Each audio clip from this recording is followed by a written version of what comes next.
Breaking news from the Bahrain desert that's about to shake up Formula One and the entire paddock. Max Verstappen just sent a message to the whole grid, and what we're witnessing might be the most dominant era we've ever seen in this sport. But before we dive into this bombshell, tell me right now in the comments, who's better today, Verstappen or Hamilton? I've been covering Formula One for a long time on other channels, and I've never seen anything like what went down on day one of preseason testing in Bahrain. We're talking about a performance so shocking that even Toto Wolff, the man who built the most dominant team of the hybrid era, had to admit defeat before the season even started. Max Verstappen didn't just show up to test the new Red Bull RB22. He absolutely destroyed the competition. 136 laps. That's more than anyone else on the grid, and he did it with a completely new power unit. Red Bull's first in-house engine built with Ford. This isn't just a new car, this is a complete revolution. And while Verstappen was posting times just 0.13 seconds behind Lando Norris, Toto Wolff was watching his screens in the Mercedes garage, and what he saw made him say something that no team principal wants to admit on day one. I expected them to be worse than they are. Let that sink in. The man who won 8 consecutive Constructors' Championships just openly admitted that Red Bull has set the benchmark for 2026, but it gets even more dramatic. Wolff didn't just say Red Bull looks good, he said they have a full second advantage per lap. 1 second. In modern Formula One, where teams fight over thousandths of a second, Red Bull is out here with a full second of advantage. And this isn't just on a single flying lap, this is sustained over 10 consecutive laps. The new 2026 regulations completely transformed the power units. The battery now delivers the same power as the combustion engine. And Red Bull, on their first attempt at building their own power unit, somehow figured out energy deployment better than Mercedes, better than Ferrari, better than everyone. Wolff himself said, "Look at their energy usage today. They can use way more energy on the straights than everybody else." And when asked if Mercedes can match that right now, his answer was brutally honest.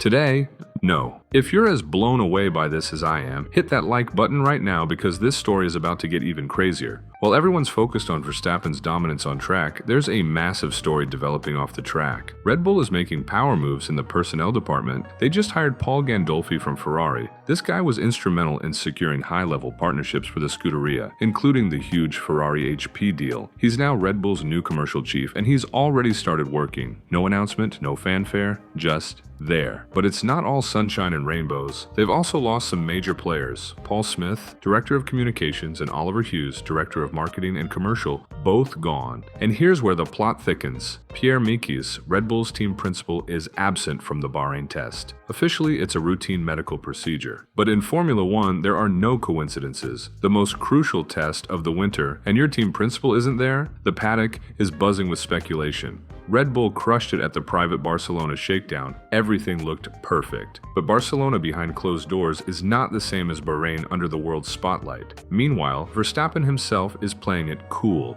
Maybe too cool. He's saying, "We're not focusing on lap times, just understanding the care." Classic Verstappen mind games. Because while he's downplaying everything, he just completed more laps than anyone else and showed pace that made Toto Wolff wave the white flag. Max won't be back in the car until Friday. Instead, young gun Isaac Hadjar gets the entire Thursday session. Is this confidence? Or is Red Bull so far ahead that they can afford to give their rookie extensive running while competitors desperately try to catch up? George Russell could only manage 6th place, more than 1 second slower than Verstappen's best time. Mercedes wasn't just beaten, it was demolished. And when you combine that Red Bull Ford power unit with Max Verstappen's driving, you get what Toto Wolff called a strong combination, which might be the understatement of the century. Here's what's really at stake. We're potentially witnessing the birth of a new era of domination. We thought the 2022 to 2023 Red Bull was unstoppable. That was with a Honda-derived engine. Now they've built their own power unit with Ford, and if day one is any indication, they cracked the code on these new hybrid regulations faster than teams that have been doing this for over a decade. If Red Bull is this far ahead on day one with a completely new power unit with their teams principal absent, with everything still being learned, how much faster can they get by the time we hit the first race? Every other team is going to be desperately trying to figure out Red Bull's energy deployment secrets. They're going to be analyzing every corner, every straight, trying to understand how Red Bull is extracting more energy than should be possible. Max Verstappen's 136 laps on day one were a statement, a declaration, a warning to Lewis Hamilton, to Lando Norris, to Charles Leclerc, to everyone who thought 2026 would be a reset, that the era of Verstappen domination is far from over. So here's my question for you. Is Max Verstappen about to embark on the most dominant stretch in Formula One history? Can anyone catch Red Bull at this point? Or are we about to witness a season so one-sided that it makes 2023 look competitive? Drop your hottest takes in the comments right now. I want to hear if you think this is real, if it's sandbagging, or if someone's going to challenge Red Bull when the lights go out. Let's go.